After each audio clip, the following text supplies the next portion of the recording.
Setiap orang punya mekanisme pertahanan diri saat menghadapi situasi yang menyakitkan secara psikologis. Salah satu bentuk mekanisme pertahanan diri tersebut adalah sindrom Stockholm.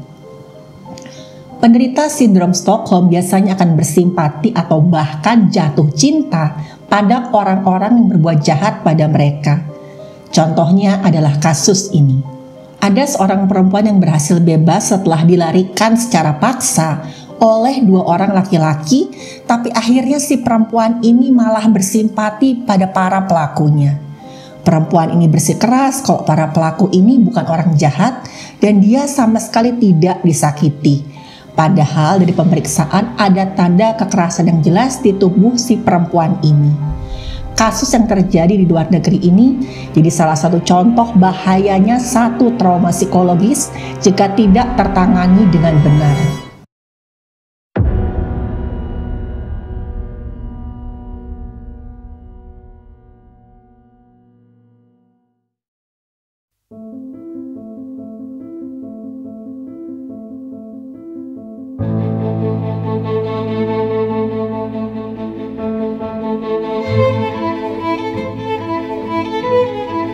Halo, saya Dr. Stefani.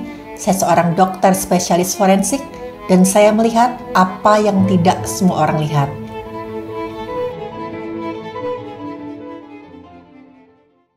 Ada seorang perempuan, sebut saja namanya Mary.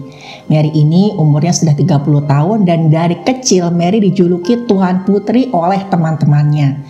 Karena selain si Mary ini punya wajah yang cantik, dan sampai teman-teman ini bilang dari segi wajah aja Mary ini sudah didesain untuk menjadi seorang Tuan Putri. Nah, selain wajah yang cantik tadi, Mary itu juga berasal dari keluarga yang sangat-sangat berada. Sejak usia Mary 10 tahun, si ibunya ini sudah meninggal dunia karena sakit. Dan semenjak ibunya ini meninggal, bapaknya ini sebut saja namanya Arthur, itu mendedikasikan hidupnya untuk merawat anak semata wayangnya ini. Si Arthur bilang, ya cinta saya itu sudah habis di istri saya. Saat itu ya saya cuma pengen supaya Mary ini bisa bahagia. Hidup saya cuma buat Mary, karena Mary ini bagaimanapun adalah peninggalan istri saya yang harganya tuh tidak ternilai. Sejak kecil Mary ini sangat dekat dengan Arthur karena si Arthur ini dia tuh sudah bertindak sebagai ibu dan ayah sekaligus buat si Mary. Ada gosip mengatakan dan gara-gara ini nih saking dekatnya si Mary ini sama Arthur, Mary nggak bisa punya pacar. Karena Mary ini punya kekaguman yang teramat sangat sama ayahnya. Mary pernah bilang, andai kata nanti saya itu punya seorang suami, saya pengen suami saya itu ya persis plek kayak ayah saya ini. Berdedikasi, sayang keluarga, cintanya setengah mati sama ibu saya, dan bisa memberikan kenyamanan baik secara materi, juga secara kejiwaan ke keluarganya. Udah pasti, cowok-cowok yang mau deketin Mary itu sudah keburu minder duluan. Mereka lihat si Arthur ini seorang pengusaha yang sukses, harta dan asetnya di mana-mana.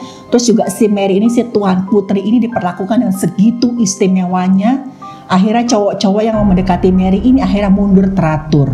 Si Mary ini gak keberatan walaupun banyak cowok yang kemudian gak berani mendekati dia. Karena kata si Mary tadi, kalau dia tuh nggak bisa mendapatkan laki-laki yang seperti ayahnya si Arthur ini, lebih baik dia melajang seumur hidup. Anehnya lagi si Arthur juga nggak keberatan misalkan si Mary ini sama sekali nggak menikah. Kata Arthur, yang penting anak saya ini bahagia. Toh selama ini saya tuh sudah mengumpulkan uang, aset supaya anak saya ini bisa hidup bahagia sampai di usia tuanya nanti. Ada yang bilang meskipun si Mary ini ada resiko jadi seorang perawan tua yang kesepian, minimal hidupnya itu berkelimpahan harta. Ya sudah terjamin lah kalaupun nanti si Mary ini gak menikah apalagi punya anak. Tapi suatu hari ada satu kejadian yang akhirnya merubah hidup Mary selamanya. Suatu hari pada saat sedang bekerja, tiba-tiba aja Arthur ini mendapat telepon dari dua orang laki-laki gak dikenal. Laki-laki ini bilang, anak bapak si Mary ini ada sama kami. Kalau bapak ingin anak bapak pulang dalam keadaan selamat, sediakan uang tebusan sebesar 1 miliar rupiah. Dan supaya si bapaknya ini akhirnya percaya kalau Mary ada sama mereka, Mereka sempat ngasih teleponnya itu ke Mary. Dan saat itu katanya Arthur si Mary kedengaran sangat ketakutan. Dia gemeteran, dia bilang, "Papa, tolong Mary, kasih aja Pak apa yang mereka mau. Mary takut Pak." Terus gak lama kemudian terdengar suara si Mary ini teriak kesakitan. Arthur yang mendengar suara Mary berteriak kesakitan kayak tadi, langsung dia nangis. Dia memohon sama dua laki-laki itu untuk melepaskan Mary. Arthur bilang, "Tolong jangan sakiti anak saya. Apapun itu akan saya kasih, saya usahakan asal Mary bisa selamat."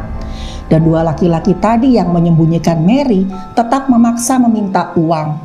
Arthur bilang dia itu perlu waktu untuk mencairkan uang sebesar itu. 1 M itu besar loh, gak segampang kita narik uang di ATM. Akhirnya setelah bernegosiasi dengan dua orang laki-laki itu, Arthur minta waktu 2 minggu untuk mencairkan uang tebusannya. Tapi sebelumnya Arthur akan menyetorkan uang semacam DP sebesar 200 juta rupiah. Dengan jaminan supaya nanti Mary ini gak diapa-apakan. Tapi Arthur juga minta jaminan bahwa setiap hari dia tuh harus menerima kabar bahwa Mary ini si anaknya dalam keadaan hidup. Dan dua orang laki-laki itu menyetujui permintaannya Arthur. Akhirnya Arthur jadi memberikan uang DP sebesar 200 juta rupiah. Dan untungnya saat itu dua orang laki-laki ini menepati janji mereka. Mereka membiarkan si Mary mengobrol sama Arthur selama kurang lebih 10 menit. Saat itu Arthur ngasih dukungan ke si Mary. Dia bilang, "Kamu tenang ya nak, pokoknya papa akan melakukan apa saja asal kamu mau selamat." Katanya Arthur saat itu tuh Mary kedengaran aneh. Mary kedengaran lebih tenang daripada sebelumnya pada saat dia nelpon si Arthur pertama kali. Waktu itu si Mary malah bisa ketawa-ketawa. Dia sempat nanya ke si Arthur, "Memang papa itu harus mengumpulkan uang berapa?" Si Arthur bilang, "Ya papa harus cari uang sebesar 1 miliar. Anehnya lagi si Mary ini sempat bilang, "Oh, jadi mereka itu menghargai Mary sebesar itu ya? Kok kecil banget sih, cuma 1 M?" Nah, aneh kan ya teman-teman ya? Singkat cerita, akhirnya Arthur berhasil mengumpulkan sisa uang tebusannya. Dia janjian sama dua orang penculik ini untuk ketemu di sebuah pompa bensin. Kata si penculik, si Arthur ini nanti akan keluar dari mobilnya. Dia taruh koper berisi uang di dalam sebuah tempat sampah yang berukuran cukup besar di depan pompa bensin tersebut. Katanya si para penculik ini, "Habis itu nanti kamu masuk ke dalam kamar mandi dan kamu tunggu di situ. Anakmu akan menyusul kamu di situ." Si Arthur dalam hati dia terus-terusan berdoa, semoga aja ini benar dan semoga aja Mary gak kenapa-kenapa. Setelah dia koper berisi uang tadi, dia masuk kamar mandi laki-laki dan dia menunggu di situ. Kurang lebih 30 menit kemudian Arthur dengar suara Mary manggil-manggil dia dari depan kamar mandi. Papa ini Mary." Dengan penuh sukacita Arthur keluar, dia melihat di situ si Mary sudah ada dalam kondisi agak pucat wajahnya, bajunya tuh agak lusuh, tapi Mary kelihatan sehat. Dengan penuh sukacita sambil nangis atau peluklah anak semata wayangnya itu. Dia merasa sangat lega, ternyata memang dua orang penjahat tadi, si laki-laki tadi itu menepati janji mereka. Dan kemudian Arthur bilang, kamu gak usah takut lagi, saat ini kamu sudah baik-baik aja." Dan dengan penuh rasa kebahagiaan, Arthur pun segera membawa Mary pulang ke rumahnya. Sebelum sampai ke rumahnya, Arthur sempat mampir di sebuah rumah sakit. Dia memeriksakan apa si Mary ini, apakah ada sakit kah atau ada trauma. Tapi saat itu Mary ini kelihatan kelelahan dan linglung. Waktu ditanya sama dokter, apa yang dirasa sakit Mary itu, jawabnya tuh seperti gak nyambung. Kayak masih ngelamun tapi gak tahu mikirin apa. Kata dokter yang memeriksanya, "Nggak apa-apa Pak, ini anaknya masih trauma. Lebih baik sekarang ya saya lihat nggak ada kelainan fisik apa-apa, karena satu diperiksakan cuma dari bagian luar aja." Sama dokter cuma dikasih obat penenang dosis rendah supaya Mary ini bisa pulang untuk istirahat. Dan kadang-kadang Arthur ini sering lihat tuh Mary tuh buka tutup pintu rumahnya itu tanpa alasan yang jelas. Arthur sempat nanya, "Mary kamu kenapa? Kamu nyari siapa?" Mary cuma menangis. Akhirnya Arthur gak tahan lagi, dia merasa marah dan sedih lihat anaknya ini. Walaupun memang saat itu waktu di pemeriksaan pertama oleh dokter, Mary ini gak kurang suatu apa secara fisik, tapi Arthur curiga nih, jangan-jangan ada trauma psikologis yang gak main-main di dirinya Mary. Arthur pun akhirnya melaporkan kejadian tersebut ke pihak yang berwenang. Karena dia sudah melihat dengan jelas sekali kalau memang si dua penculik itu tidak nyakitin Mary secara fisik, tapi jangan-jangan secara mental gimana. Arthur sampai ke pihak berwenang, dia ceritakan semua kronologisnya, dan dengan sangat menyesal saat itu Arthur bilang kalau dia tuh nggak melapor ke pihak yang berwenang karena dia takut nyawa Mary itu nggak selamat. Dan setelah menerima keterangan dari Arthur, pihak berwenang dengan sigap segera melakukan investigasi lebih lanjut. Dan berkat kesigapan pihak yang berwenang tadi, sekitar 2 hari kemudian, kedua orang yang sudah melarikan Mary secara paksa berhasil ditangkap. Mereka ini 2 orang laki-laki yang sebut saja nama mereka itu Rio dan Gary. Rio dan Gary ini ternyata sangat tidak berpengalaman dalam tindakan yang telah mereka lakukan pada Mary. Keduanya ini sebenarnya pengangguran dan selama ini mereka itu mencari uang tuh dengan cara mencuri. Nah, mereka tuh mengaku kalau misalkan tindakan yang telah mereka lakukan kepada Mary itu adalah tindakan berisiko besar pertama mereka. Mereka itu hanya melakukan tindakan tersebut secara asal-asalan karena mereka terinspirasi dari film dan juga novel. Mendengar ini, Arthur semakin marah. Dia tuh merasa betul-betul dibodohi sama 2 orang yang kayaknya tuh sebenarnya tuh gak lebih pintar dari dia. Dan lebih-lebih gara-gara 2 orang jahat ini, anaknya tuh jadi trauma. Si Mary jadi sering nangis sendiri, kelihatan aneh. Akhirnya Arthur minta agar si 2 pelaku ini segera dihukum seberat-beratnya. Karena dia bilang seberat apapun hukuman yang diterima oleh 2 orang jahat ini gak sebanding dengan trauma yang telah diterima oleh anak saya. Tapi untuk melanjutkan kasus ini, bagaimanapun juga Mary harus diperiksa. Dan hasil pemeriksaan yang lebih mendetail di rumah sakit dan juga investigasi di pihak yang berwenang akhirnya mengungkap fakta yang sama sekali tidak disangka-sangka.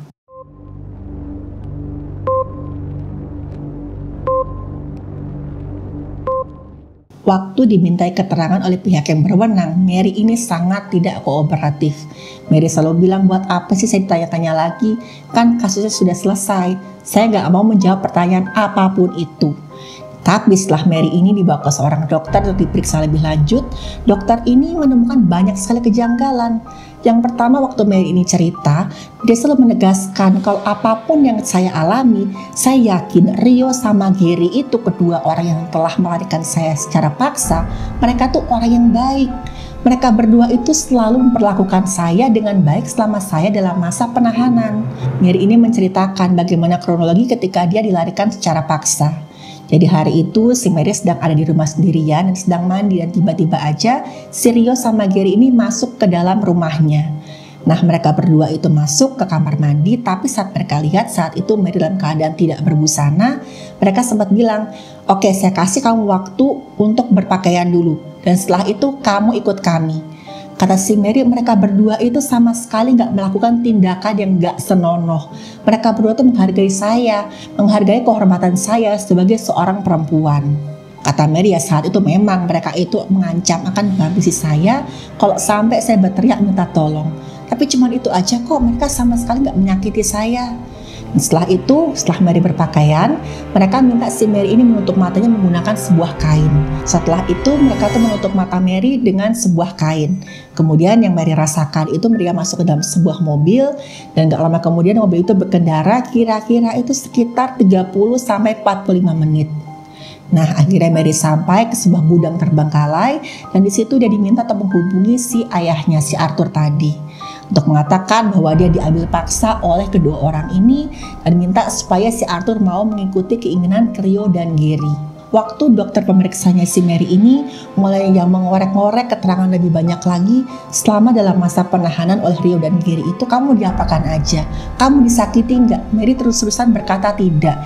Saya tuh tidak pernah sekalipun diperlakukan secara jahat di sana. Dan bahkan nih katanya si Mary, mereka berdua ini memperlakukan Mary layaknya seorang kekasih. Tapi waktu dokter melakukan pemeriksaan, ada indikasi di tubuhnya Mary itu pernah terjadi kekerasan seksual. Ada beberapa memar yang ditemukan di payudaranya Mary dan juga di bagian tubuh yang lain. Memar ini sudah mulai menyembuh, warnanya itu ungu ke kuning-kuningan. Dan waktu dilakukan pemeriksaan dalam di alat kelaminnya Mary itu ada beberapa luka lecet yang sudah mulai menyembuh. Dan di selaput darahnya Mary ada robekan selaput darah yang juga sudah mulai menyembuh. Dan Mary akhirnya mengaku kalau dia sedang berhubungan seksual dengan Rio dan Gary. Tapi Mary menegaskan, saya tuh melakukannya atas dasar suka sama suka. Dan Mary bilang, saya tuh merasakan sensasi yang tidak pernah saya rasakan selama ini. Dan setelah mendengar kata-kata Mary ini, dokter pemeriksa langsung merujuk Mary ke psikiater untuk kemudian dievaluasi kejiwaannya. Karena diduga kuat Mary ini mengalami sindrom Stockholm. Sindrom Stockholm ini adalah kondisi psikologis di mana seseorang yang harusnya menjadi target penyekapan atau situasi penahanan yang sebenarnya itu mengancam hidupnya. Dia tuh mulai mengembangkan perasaan positif atau simpati ke pelakunya. Asal kata sindrom Stockholm ini itu berasal dari insiden penyanderaan bank di Stockholm, Swedia pada tahun sekitar 1973. Pada saat itu para sandera ditahan selama 6 hari, itu entah kenapa tuh menunjukkan adanya hubungan emosional dengan para pelaku penyanderaan ini. Nah, sindrom Stockholm ini sebenarnya adalah salah satu mekanisme pertahanan diri dari seseorang yang menderita trauma psikologis yang sangat kuat akibat orang lain. Nah, saat disekap ini, Mary ini mengalami kejadian traumatis yang saking beratnya itu, dia ingin bertahan hidup dan lama-lama tuh si Mary ini malah bersimpati pada para pelaku. Mungkin awalnya si Mary ini beranggapan, misalkan saya menurut, misalkan saya mengiyakan apa saja mau mereka, saya akan selamat. Tapi lama-lama perasaan itu semakin berkembang dan jadilah Mary ini kena sindrom Stockholm. Dan perasaan ini saking tidak terkendalinya, si Mary ini sampai seakan-akan tuh merasa jatuh cinta pada Rio dan Gary, dua orang yang sudah melakukan tindakan jahat terhadap Mary. Itu terus yang dikatakan Mary ketika dia berkonsultasi dengan psikiater. Kedua laki-laki itu adalah orang-orang yang baik. Mereka sayang sama saya. Saya bersedia untuk bersaksi di pengadilan. Apapun itu akan saya katakan asalkan hukuman mereka bisa diringankan.